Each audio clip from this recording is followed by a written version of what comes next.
নমস্কার, আমি doctor Arnab Barma, IVF specialist, Kolkata থেকে। আজকে আমাদের আলোচ্য বিষয় আইইউআই, ফার্টিলিটি এক্সপার্টস ওপিনিয়ন বা secrets for maximising the secrets. তো এইটা আলোচনা করার জন্য আমাদের জানতে হবে IUI procedure in short. IUI প্রসিডিয়ারে আমরা কি করি? এখানটাতে আমরা কিছু ওষুধ মহিলাদের দিই ডিমগুলোকে বড় করার জন্য। একটা বা দুটো ডিম বড় হয়ে গেলে স্বামীর শুক্রাণু নিয়ে ওয়াশ করে জলের মধ্যে দিয়ে দিই। এটাই হচ্ছে ইন শর্ট আইইউআই। আইইউআই প্রসেসটা হলো, যদি আমি ইনফার্টিলিটি স্টেপ ওয়াইজ ট্রিটমেন্ট ভাবি, সেই ক্ষেত্রে this is the third step after natural conception and ovulation induction and time intercourse as the two other procedures. তো এবারে আমরা ডাইরেক্টলি আমাদের আলোচ্য আজকে যে বিষয়টি তার মধ্যে চলে যাই। প্রথমত জানতে হবে যে ওভুলেশন ইন্ডাকশন করার জন্য বেস্ট ওষুধ কোনটি।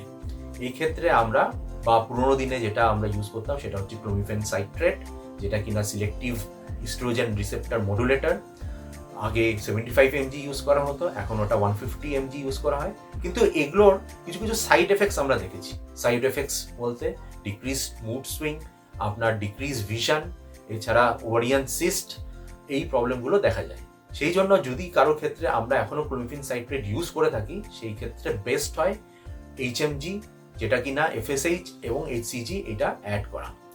এই ছাড়া আমরা লেট্রোজোল বা নন স্টেরয়েডাল অ্যারোমেটাস ইনহিবিটরস ও ইউজ করা হয় আজকালকার দিনে, বিশেষত পলিসিস্টিক ওভারিয়ান সিনড্রোম যাদের ক্ষেত্রে, তাদের ক্ষেত্রে আমরা এটাই ইউজ করা হয়।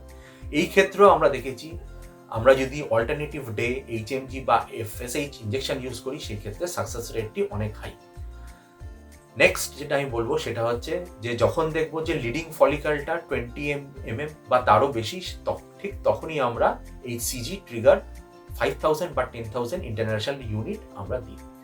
নেক্সট যেটা করা আমার মনে হয় প্রয়োজন সেটা হচ্ছে আফটার USG কনফার্ম ওভুলেশন, মানে আপনার ফলিকালটা অলরেডি রাপচার হয়ে গেছে, তখনই আইইউআই করলে তার সাকসেস রেট ডেফিনেটলি অনেক হাই। নেক্সট যেটা আমি বলবো সেটা হচ্ছে যে সিরিয়াল USG মনিটরিং, যেটা কিন্তু অনেক সেন্টারে অনেক জায়গাতে করা হয় না।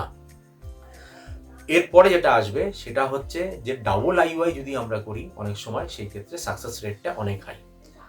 তারপরে যেটা আমাদের বলবার বিষয় সেটা হচ্ছে যে ফ্রেশ সিমেন্ট স্যাম্পল।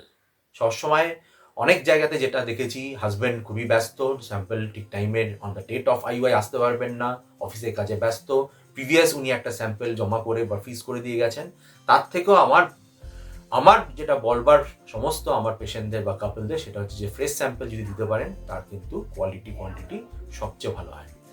নেক্সট যেটা আমি বলবো সেটা হচ্ছে যে যেই ক্ষেত্রে পার্টনার বা হাজব্যান্ডের শুক্রাণু নিয়ে আমরা আইইউআই করছি, সেই ক্ষেত্রে even after the IUI procedure আপনারা নিজেরা স্বামী স্ত্রী মেলামেশা করুন, অন্তত সেদিন থেকে আরও 3-4 দিন ধরে, maximum number of Times. It will increase the pregnancy chance. তারপরে যেটা আমাদের মুখ্য আলোচ্য বিষয় সেটা হচ্ছে যে আমাদেরকে স্ট্রিক্ট ক্যান্সেলেশন প্রোটোকলটাও অনেক সময় ফলো করতে হয়। স্ট্রিক্ট ক্যান্সেলেশন প্রোটোকল মানে যেই ক্ষেত্রে দেখবো যে follicle number more than 3 or poor response, সেই ক্ষেত্রে সঙ্গে সঙ্গে এটাকে ক্যান্সেল করে দেওয়াই ভালো। নেক্সট যেটা আমি বলবো সেটা হচ্ছে, বা সবচেয়ে গুরুত্বপূর্ণ জিনিস সেটা হচ্ছে যে optimize the health of the couple. মানে আমরা ফাস্ট ফুড এগুলোকে বন্ধ রাখবো, গ্রিন ভেজিটেবলস বা ফ্রুটস এগুলোকে খেতে বলবো, এবং definitely strict no to alcohol আর স্মোকিং। আমার মনে হয় আজকের জন্য এইটুকুই।